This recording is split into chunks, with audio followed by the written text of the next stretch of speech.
Vamos ouvir o Alexandre Borges. Alexandre, interessante esse aspecto abordado pelo Molica, né? Essa discussão sobre teto de gastos, é retrátil, está furado, está sólido, vai deixar de existir formalmente. É, acima de tudo, uma questão mais do que econômica e ideológica, Alexandre? É econômica e é ideológica, mas também eu vou, dentro da maneira como eu acho que é muito do papel da gente, tentar botar as coisas em termos menos econômicos mais práticos. Vamos lá, dinheiro não cai do céu.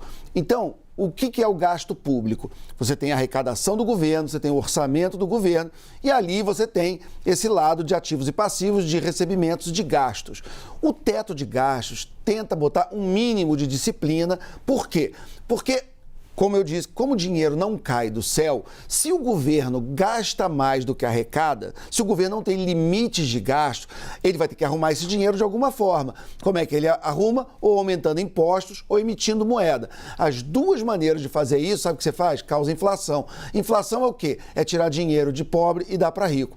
E aí você vai fazer isso para quê? Por que isso acontece? Porque os pobres têm a depreciação do valor da moeda que tem na mão deles e essa diferença vai, em termos de impostos, juros, etc., para o caixa do governo, para o governo fazer o quê? Dar dinheiro para empreiteiro, dar dinheiro para grande empresário, para poder fazer aquela farra que a gente já viu em outros governos, em outros tempos. Então, assim, o teto de gasto é para impedir o programa de transferência de renda que mais acontece na história do Brasil, que é a transferência de renda de pobre para rico, de quem tem dinheiro na mão e perde com a inflação, porque o governo gastador causa inflação e a inflação destrói o dinheiro do povo. Esse dinheiro vai para onde? Vai para a mão do governo e o governo vai fazer o quê? Vou fazer obras, vai fazer o quê? Vai dar dinheiro para empreiteiro.